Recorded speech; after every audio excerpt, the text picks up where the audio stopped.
ายดีมาพบกับซ่องคำพลอยซาแนลค่ะสบายดีพี่เอฟซีทุกคนเด้อฝากติดตามฝากกดไลค์กดไลค์คอมเมนต์ให้น้องเด้อชิมาเล่าเรื่องประสบการณ์ตอนที่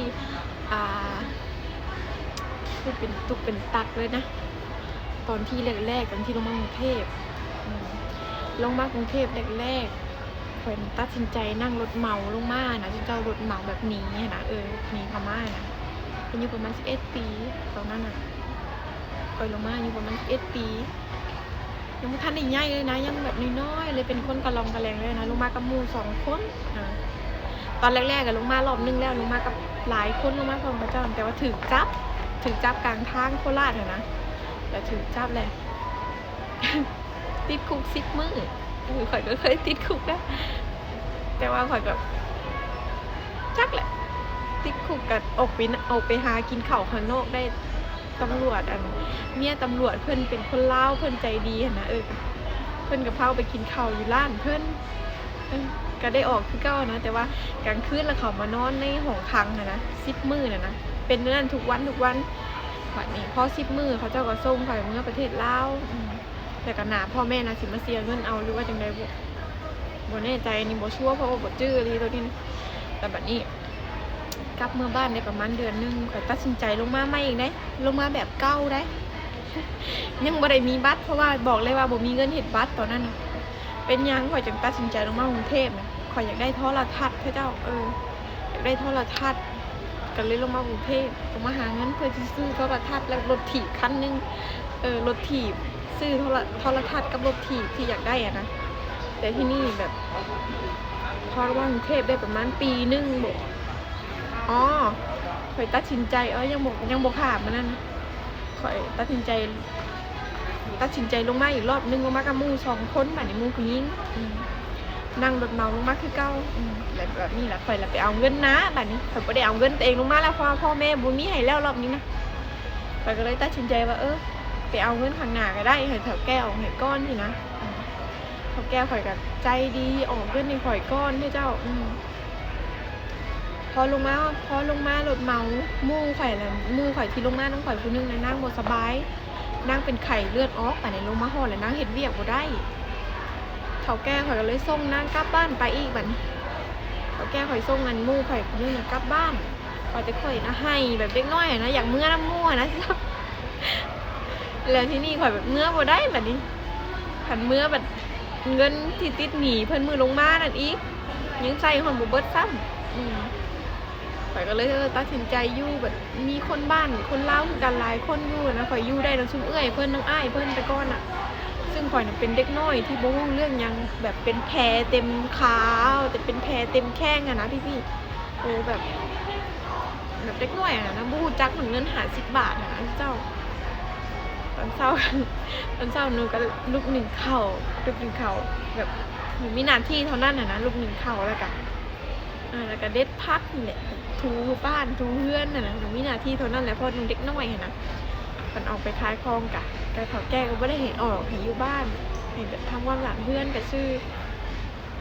เพราะว่าเพื่อนกับบอกกะจ้างน้องเด็กน้อยแต่เพื่อนก็ยังเอาว่าแต่น้ำใจเพื่อนอะไรซื่นชมมาลีลงมากับเสือตัวนึงส่งตัวนึงบ่ได้มียังติดตัวลงมาเลยกระเป๋าใบนึงกับบ่มีเงินกับบ่มีหอดจักกีบเลยพี่หนูยอมรับเลยว่ามันโมหูเรื่องอย่างมันยังน้อยเกินไปนะเงินกับบ่มีจักบาทเสื้อผ้าติดตัวเสื้อผ้าย่างละ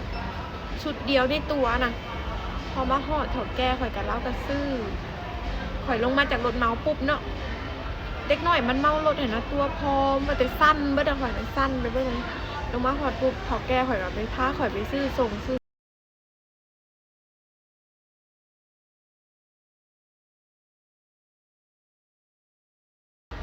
ด้วยความที่โบฮู้นะข่อยอยู่น้ำเถาแก่ข่อยได้ประมาณ2 เดือนนี่แหละข่อยอยู่น้ำเถาแก่คนแรกอยู่ได้ประมาณ3 เดือนแล้วข่อยแล้วรู้สึกเป็นเด็กน้อยนะแล้วอยากไปอยู่น้ำเอื้อยแบบนี้เพราะว่าเอื้อยลงมากรุงเทพก่อนข่อยหลายปีแล้วนะข่อยก็เลยอยากไปอยู่น้ำพี่สาวคนที่ปัจจุบันที่ข่อยขับไปหาบ่อยๆนะเขาจะอะไรข่อยเลยอยากขับไปอยู่น้ำเอื้อยข่อยแบบนี้ข่อยก็เลยล่าเจ้แบบ ขอไปอยู่น้ำเอื้อยได้บ่อย่างประมาณนี้เฒ่าแก่ก็คือให้เพิ่นก็ให้ไปเพิ่นให้ไปแล้วข่อยน่ะข่อยก็เลยไปแบบเฮ็ดเวียกว่างนั่นบ่ได้แบบนี้เพราะข่อยน้อยเกินไปนะเขาเจ้าก็บ่เอาเขาเจ้าบ่เอาแล้วข่อยละไปนอนห้องเอื้อยผู้นึงเพราะว่าห้องก็บ่มีห้องที่เอื้อยอยู่เพิ่นก็บ่ให้นอนหม้องนั้นน่ะหม้องที่เอื้อยอยู่นะก็บ่ให้เอาคนนอกเข้าไปหันนะข่อยก็เลยต้องไปขอนอนนำอีกนำมันข่อยไปขอนอนนำเอื้อยคนนึงอ่ะนะเพิ่นเจ้าซุมเราก็ห้องในเยาวราชนะข่อยก็ไปขอนอนนำเพิ่นน่ะนะขอนอนนำเพิ่นได้ประมาณ10 มื้อนี่แหละเพิ่นก็มีแฟนแล้วก็มีน้องอีกนะมันก็อยู่นำกันหลายคนห้องมันก็บ่ได้ใหญ่นะห้องน้อยๆนึงแล้วข่อยละไปขอนอนน้องเขาเจ้าเลยประมาณ6-7 มื้อแหละแต่ข่อยก็เลยคิดว่าสิเมื่อบ้านแบบนี้สรุปอ่ะเงินค่ารถบ่มีบาดนี้เอื้อยบอกว่าถาเงินเดือนเอื้อยออกบัดนี้เงินก็บ่มีเงินค่ารถเมื่อบ้านก็บ่มีถาเงินเดือนเอื้อยออกถาไปถามาประมาณ10 มื้อประมาณเกือบที่วัน10 มื้อนี่แหละถ้าจำบ่ผิดน่ะแหละเฒ่าแก่ข่อยละโทรมาว่านางกลับมาเฮ็ดงานนำเจ้คือเก่าอย่างประมาณนี้แหละข่อยว่าแต่ข่อยบ่ลังเลแล้วข่อยเฝ้ากลับไปหาเราคือเก่านะทุกคนข่อยรู้สึกเหมือนเราซอยข่อยอะลีตอนนั้นนะพอข่อยแบบข่อยฮู้ว่าแล้วข่อยกลับข่อยเฝ้าเลยเราออกแบบค่ารถแท็กซี่เราออกให้เบิดข่อยเฝ้าไปเลยข่อยเอื้อยข่อยแบบว่าให้เอื้อยข่อยมารับไปส่งข่อยเลยนะข่อยตอนนั้นน้ำตาแบบสุดซึ้งเลยนะชื่อจ้าข่อยแบบข่อยอยู่กับเรามาข่อยจน2 ปีแบบนี้ข่อยยังทำเลยว่าตอนนี้ข่อยยังไม่ได้ลืมเราได้ข่อยไม่ได้ลืมเจ้ข่อยเลยแล้วใจดีแล้วเป็นพี่สาวคนนึงเลยเราก็ยังไม่ทันได้เฒ่าได้ไปยังเด็กน้อยแล้วมีลูก2 คนมีผู้หญิงแล้วกับผู้ชายแล้วไม่ได้ให้ข่อยไปเฮ็ดอย่างดอกเราให้ข่อยไปอยู่เป็นหมู่ลูกแล้วลูกเรากะไปโรงเรียนแหละเราไปขายของนะแล้วไปหับเวลาอันคนมาส่งลูกเราอยู่โรงเรียนแล้วหนูไปหับแค่นี้แหละแล้วก็ให้หนูแบบให้หนูสิเศร้าอีกแล้วบอกมาเลยคิดมาตอนนั้นหนูเศร้าเองนี่อยากคิดมาแหละแบบนี้พอหนูไปอยู่กับเราจนหนูสิ้นนะหนูไปเห็นยังหนูก็ได้ล้างห้องน้ำแล้วซอนข่อยล้างห้องน้ำไหว้พระทุกวันพระแค่นั้นแหละล้างห้องน้ำถูบ้านรีดผ้าแล้วก็บอกให้รีดเพราะว่าข่อยน่ะรีดผ้าบ่เป็นตอนนั้นน่ะแต่แค่แบบใช้กับเขาก็เฮ็ดบ่เป็นหลันน้อยๆนะซักผ้าแล้วก็ล้างห้องน้ำแล้วก็ถูเรือนแล้วก็อยู่เป็นหมู่แล้วอยู่เป็นหมู่ลูกแล้วแค่นั้นแหละเราให้เฮ็ดแค่นั้นเจ้ข่อยใจดีนะใจดีแฮงแต่พอผ่านมาอีกเราให้เงินเดือนข่อย2,500ตอนนั้นนะแล้วขึ้นในข่อยแต่ว่าข่อยน่ะบ่ฮู้จักเรื่องเงินเรื่องหยังเลยนะมีแต่ลาวเป็นคนผ่านให้แม่ข่อยเองให้พ่อข่อยเองเลยข่อยก็เลยบ่ฮู้ว่าบ่ฮู้ว่าได้เงินเดือนเท่าไรด้วยซ้ำนะแต่ว่าเราใจดีแฮงอีหลีแบบเราเป็นคนติดต่อทั้งพ่อทั้งแม่ข่อยเพราะข่อยน่ะบ่ได้มีโทรศัพท์ไปได้คุยนำพ่อนำแม่เลยตอนแรกบ่ฮู้ด้วยซ้ำพอบ่ฮู้เลยว่าต้องใช้โทรศัพท์โทรหยังนะแต่เราเป็นคนฝากเงินให้พ่อแม่ข่อยเองเราคุยกับพ่อแม่ข่อยเองข่อยน่ะบ่ได้ฮู้เรื่องหยังกับชีวิตเล็กน้อยข่อยคิดว่าข่อยมีเงินข่อยใหญ่แล้วข่อยสิมาหาพ่อหาแม่คิดสินะเดี๋ยวได้ทุกอย่างน่ะสิมาหาเราอย่างประมาณนี้พอข่อยเฮ็ดงานได้กับเราเป็นปีกว่าข่อยก็ไม่เลิกเด้ข่อยยังออกไปอยู่กับเอื้อยข่อยต่ออีกนะที่เจ้าข่อยยังแบบลาเจ้ข่อยออกไปอยู่กับเอื้อยข่อยอีกบัดนี้ข่อยมาอยู่อีกที่นึงบัดนี้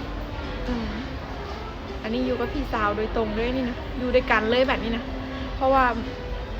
แต่ก่อนน่ะมันอยู่คนละที่นะเขาเจ้าเราบอกเอาข่อยเพราะข่อยยังน้อยมองนั่นนะแต่ว่าหม่องนี่เขาเจ้าเอาข่อยแล้วก็เอาเอื้อยข่อยมาเจอเฒ่าแก่คนนี้ก็ใจดีแฮงทุกเจ้าใจดีคือกันกับคนเก่าเฒ่าแก่ข่อยนะอันนี้ก็บ่ได้เฮ็ดหยังให้มาเฮ็ดงานบ้านว่าติใจดีแบบชุดข่อยรู้สึกว่าโอ๊ยโชคดีตอนนั้นนะอยู่หม่องนี้ได้ดนเป็นแบบ8 ปีเลยนะได้ประมาณแม่นบ่ได้ประมาณ6 ปีบ่หรือ6 ปีนี่แหละ6 ปีนี่ได้โดนนาลีพี่ประมาณ6 ปีเป็นมาแต่คนน้อยๆอันนี้หันไปอยากฟังเรื่องต่อก่อน